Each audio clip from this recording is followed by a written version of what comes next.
Hello, boys and girls. It's Mrs. Stathis again. Part 2 of Sarah Plain and Tall. Sarah came in the spring. She came through green grass fields that bloomed with Indian paintbrush, red and orange, and blue-eyed grass. Papa got up early for the long day's trip to the train and back. He brushed his hair so slick and shiny that Caleb laughed. He wore a clean blue shirt and a belt instead of suspenders. He fed and watered the horses, talking to them as he hitched them up to the wagon. Old Bess, calm and kind, Jack, wild-eyed, reaching over to nip Bess on the neck. "Clear day, Bess," said Papa, rubbing her nose. "Settle down, Jack." He leaned his head on Jack. And then Papa drove off along the dirt road to fetch Sarah. Papa's new wife, maybe our new mother. Gophers ran back and forth across the road, stopping to stand up and watch the wagon. Far off in the field, a woodchuck ate and listened. Caleb and I did our chores without talking. We shoveled out the stalls and laid down new hay. We fed the sheep. We swept and straightened and carried wood and water. And then our chores were done. Caleb pulled on my shirt. "Is my face clean?" he asked. "Can my face be too clean?" He looked alarmed. "No, your face is clean, but not too clean," I said. Caleb slipped his hand into mine as we stood on the porch watching the road. He was afraid. "Will she be nice?" he asked, "like Maggie?" "Sarah will be nice," I told him. "How far away is Maine?" he asked. "You know how far. Far away, by the sea." "Will Sarah bring some sea?" he asked. "No, you cannot bring the sea." The sheep ran in the field, and far off the cows moved slowly to the pond, like turtles. "Will she like us?" asked Caleb very softly. I watched a marsh hawk wheel down behind the barn. He looked up at me. "Of course she will like us." He answered his own question. "We are nice," he added, making a smile. We waited and watched. I rocked on the porch, and Caleb rolled a marble on the wood floor, back and forth, back and forth. The marble was blue. We saw the dust from the wagon first, rising above the road, above the heads of Jack and old Bess.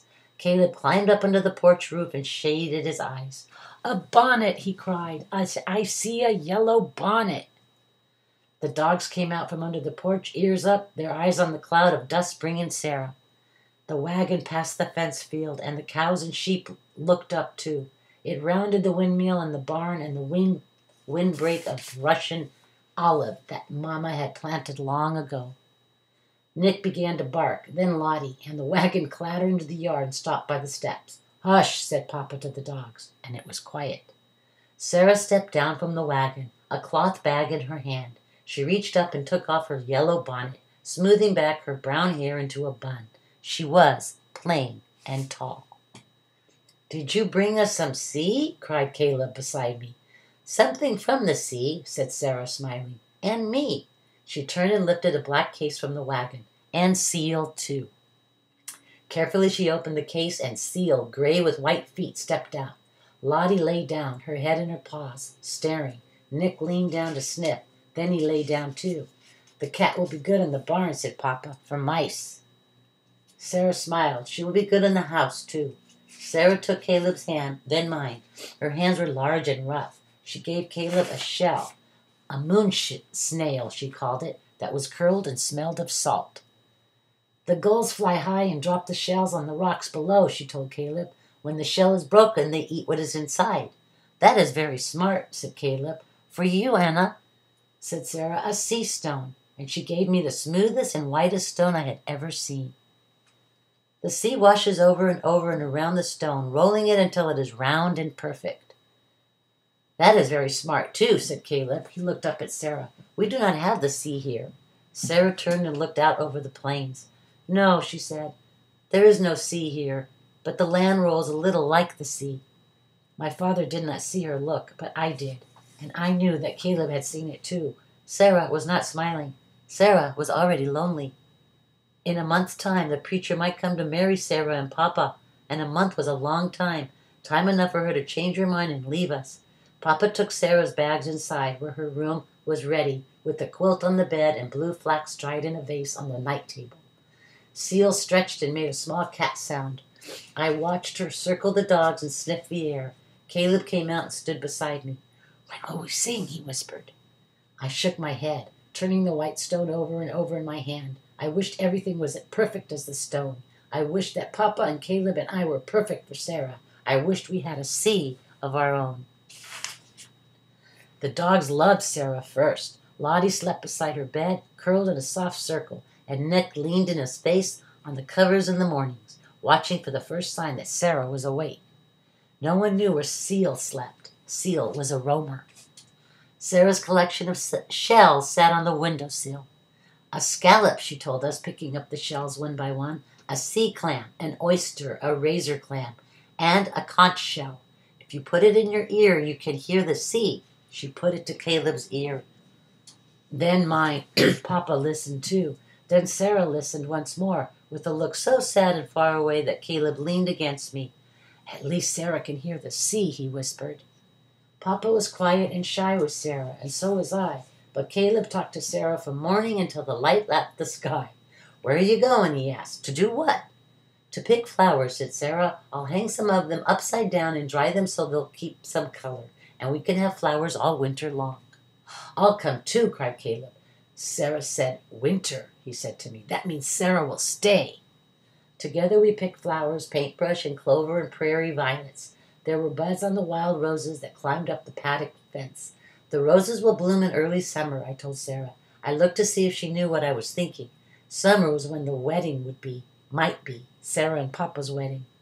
We hung the flowers from the ceiling in little bunches. I've never seen this before, said Sarah. What is it called?